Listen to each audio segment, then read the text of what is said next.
Es interesante remontarnos cuando vimos la parte de las exploraciones, estas exploraciones de principios del siglo XX, tan heroicas, tan difíciles, tan duras, trágicas muchas de ellas. Voy a traer a colación la expedición de Douglas Mawson, el héroe antártico australiano, protagonista de una travesía en la Tierra Adelia entre los años 1912 1913, en los cuales él y dos de sus compañeros, Nines y Mertz, se adentraron a recorrer costas, porque ellos afirmaban, con razón, de que las costas iban a ser los lugares donde los seres humanos se iban a asentar, por ser los lugares de más fácil acceso del continente. La expedición terminó trágicamente con la muerte de los dos compañeros de Mawson. Mawson regresó a la base simplemente para ver cómo el barco partía hacia Europa, barco que lo fue a buscar un año después. Pero finalmente Mawson sobrevivió. La intención de esta expedición era reconocer costas. Insisto en esto de que las costas iban a ser los principales lugares de los asentamientos humanos. Y efectivamente, así fue, y hoy la mayoría de las estaciones antárticas se ubican en las costas antárticas, fundamentalmente sobre la península antártica, que es el lugar más cercano a algunos de los continentes. De hecho, es la más cercano al continente sudamericano y es en donde encontramos la más alta concentración de bases en el continente antártico. ¿Cómo eran en las primeras épocas las expediciones polares, las expediciones antárticas? Un barco, velero, cargado de tripulantes, marineros y expedicionarios, se dirigía hacia el lejano sur, la mayoría de las veces desde Europa, recorrían los diferentes mares hasta llegar a las costas antárticas, en donde parte de esa dotación de hombres descendía al continente, construía una cabaña, ya avanzado el verano insumía gran parte de la travesía. Tengamos presentes que hasta que no se descongelaban los hielos marinos, el barco no podía penetrar, no existían en esa época los grandes rompehielos. Y esta gente construyó una cabaña desde la cual recién en la primavera siguiente podían comenzar a hacer las exploraciones. Sobrevenían entonces todas las exploraciones durante el verano siguiente, al final del cual, con suerte, el barco retornaba a buscarlos y de esa manera la expedición demoraba entre 2 y 3 años en regresar a sus lugares de origen. Tengamos presente que todo esto era una época en donde no existían las comunicaciones inalámbricas. Entonces nadie sabía de la suerte de los expedicionarios hasta que estos regresaban 2 o 3 años después.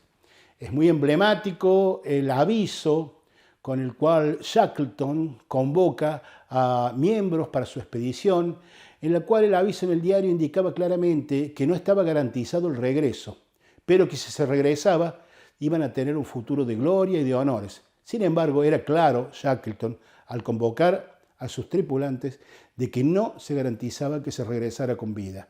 Esa era la circunstancia allá por fines del siglo XIX, comienzos del siglo XX, cuando fue el gran boom de las expediciones polares. Estas cabañas eran cabañas de madera, construidas en la costa, por supuesto, en donde la gente o los hombres, los expedicionarios, se hacinaban en situaciones muy incómodas, con muchas dificultades para obtener el agua, que debía obtenerse a partir de la nieve derretida, en condiciones bastante difíciles, amontonados en un espacio reducido y por supuesto sin comunicaciones con sus familiares, ni siquiera la posibilidad de enviar o de recibir correspondencia. Eran situaciones, circunstancias sumamente duras que con el correr de los años fueron mejorando hasta nuestros días y de eso es que vamos a hablar ahora. Un antecedente importante de la presencia humana permanente en el Antártico lo constituye la cabaña Omont House en las Orcadas del Sur. Omont House fue construida por una expedición británica que 2 años después y ante la falta de respuesta de su propio gobierno de sostener esa instalación, decidió entregarla a las autoridades argentinas. Por entonces era la presidencia del general Roca y Argentina de ese modo tomó esa cabaña y la mantuvo. Desde entonces, la base Orcadas, desde 1904, es la instalación permanente más antigua en el continente antártico y la única que ha sido, digamos, operada en forma continua desde esa época hasta nuestros días. Por supuesto que de esa cabaña hoy solo queda algunos restos que se han constituido en un monumento histórico recordatorio de aquella gesta. Con el correr de los años, muchos países fueron instalando estaciones y bases en los distintos lugares del continente antártico, sobre todo en la península antártica. Y es importante acá remarcar dos aspectos determinantes para la instalación de bases en determinados lugares del Antártico. Primero, para ser un miembro consultivo del Tratado Antártico es importante desarrollar una actividad permanente, estable y de cierta envergadura. Construir una base y asentar una base en el continente lo es. Todos los países que desean ser miembros consultivos del Tratado Antártico, esto es, tener voz y voto, tienen que tener una base permanente en el Antártico. Y la otra cuestión importante para poner de relieve acá es que hay 7 países que son miembros reclamantes del Tratado Antártico.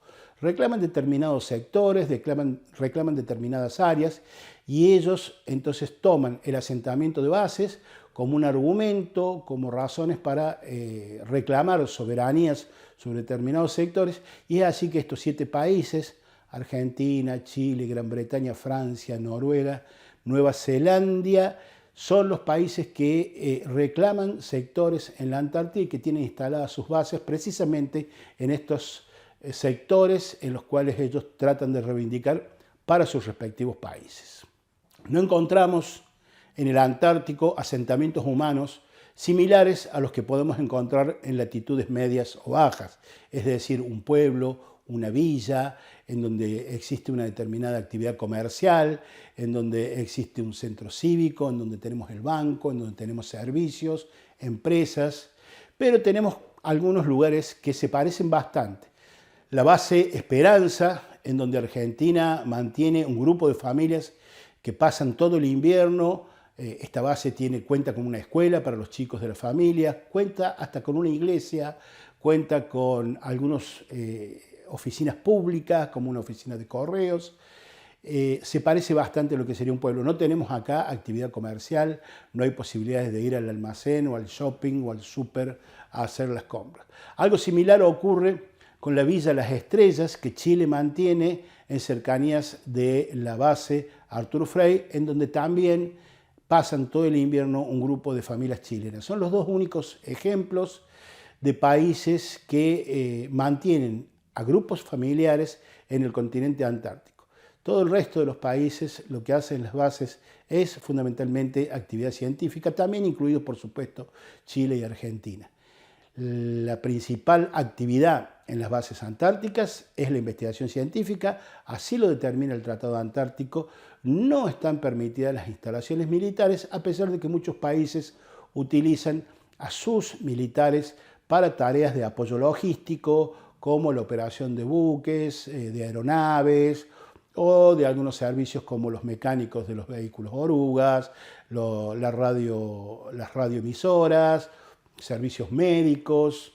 Son muchas veces, digamos, abastecidos por fuerzas armadas de los diferentes países.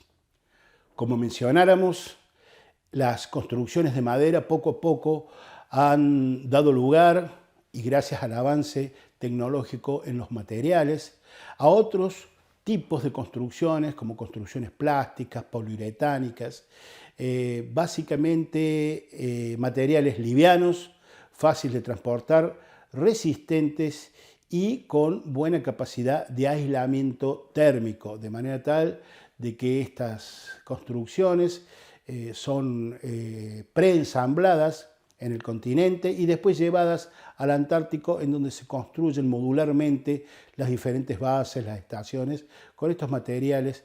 El costo de trasladar material pesado al Antártico es muy alto, porque debe ser transportado o en barcos o en aviones. Luego es muy importante que los materiales tengan, además de la resistencia y la capacidad de tolerar bajas temperaturas, de que sean livianos y que las construcciones se puedan ensamblar en periodos de tiempo cortos. No nos olvidemos de que disponemos de los pocos meses de verano para tener la estación lista, terminada y en operaciones, antes de que venga el próximo invierno.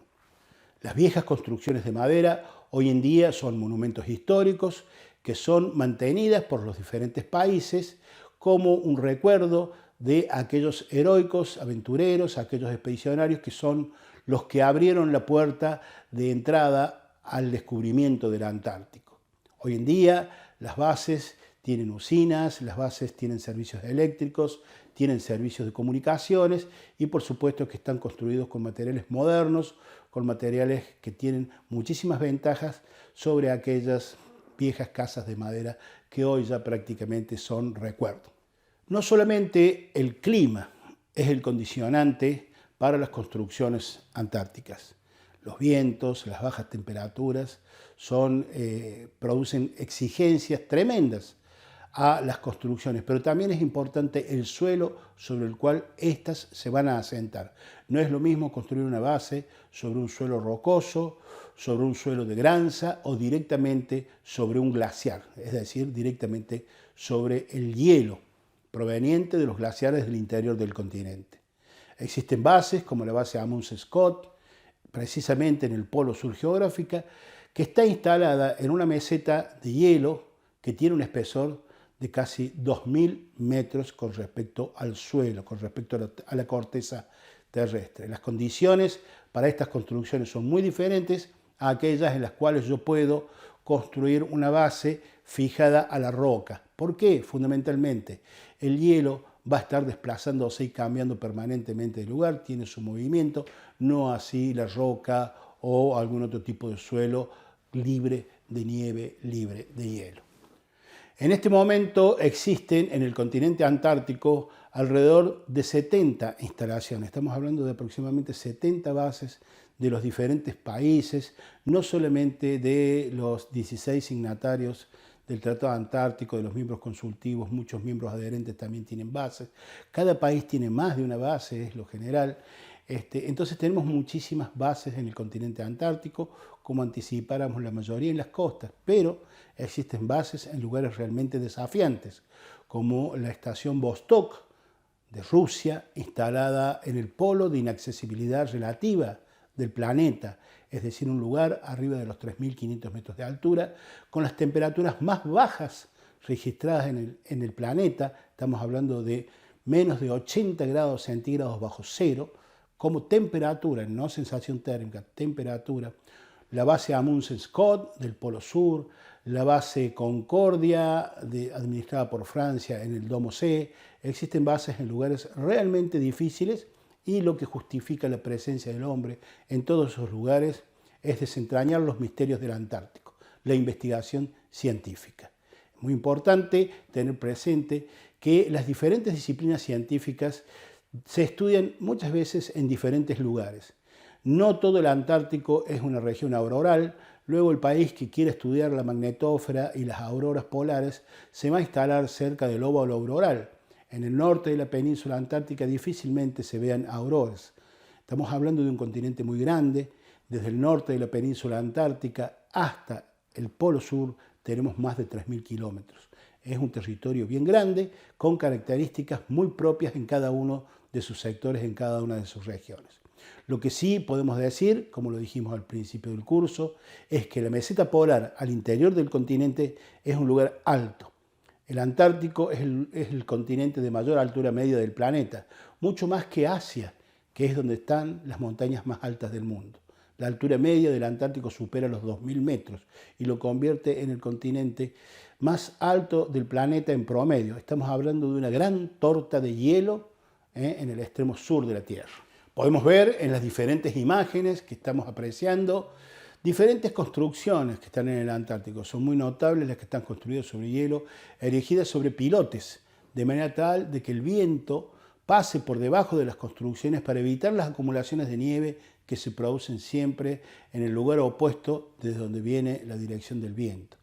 En el lugar opuesto donde viene la dirección del viento, construcciones que están asentadas sobre la superficie del glaciar, va a acumular nieve. Cuando el viento sopla al otro lado, va a acumular nieve del otro lado, y de esa forma las construcciones se van a ir cubriendo lentamente hasta ser prácticamente tragadas por la superficie helada.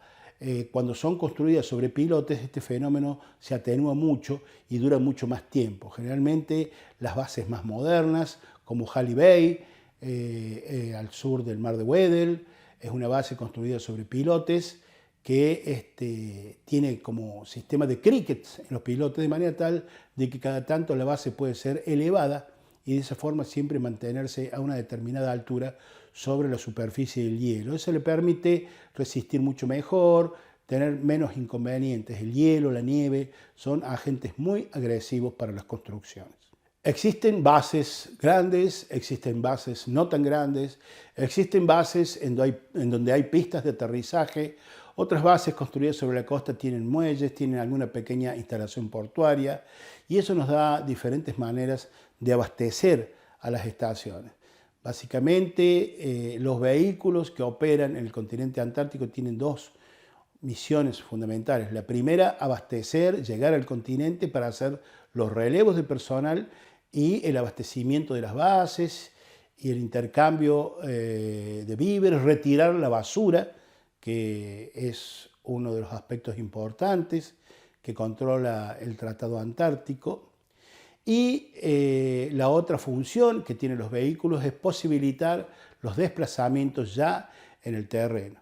Tenemos medios marinos, barcos, tenemos medios aéreos y tenemos medios terrestres y nos vamos a referir un poco a cada uno de ellos porque la tecnología ha hecho que estos evolucionen con el correr del tiempo, siendo hoy en día de muchísima ayuda, indispensables para el desarrollo de las actividades en el continente. Una de las estaciones más grandes, más importantes que hay en el continente es la estación McMurdo de los Estados Unidos. Realmente se parece bastante a un pequeño pueblo instalado en lo que se conoce como los valles secos, que son una curiosidad geológica del continente antártico porque tienen muy poca acumulación de nieve.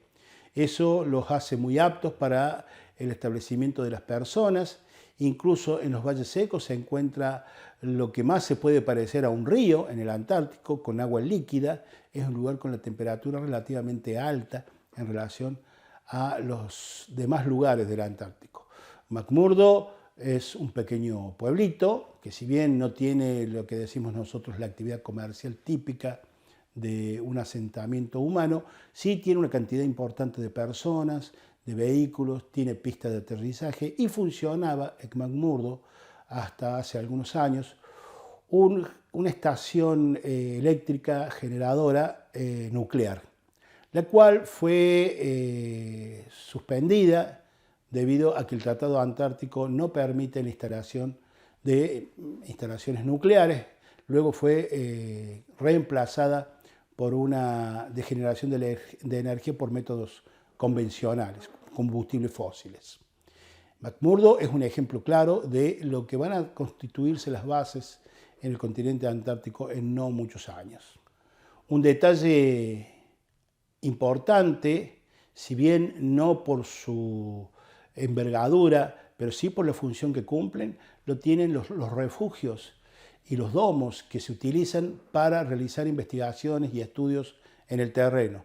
Se trata de pequeñas construcciones, muchas veces portátiles, de materiales livianos, generalmente plásticos, que pueden ser transportadas por un helicóptero o por un vehículo de oruga y ser instaladas en distintos lugares donde los científicos necesitan estacionarse por periodos cortos con una relativa confortabilidad en lo que hace a las soluciones que internamente tienen estos refugios, la posibilidad de dormir cómodamente, de cocinar, de mantener un pequeño grupo generador y disponer de electricidad para poder alimentar una computadora y de esa forma hacer los estudios que sean necesarios en diferentes lugares en donde no se encuentran bases.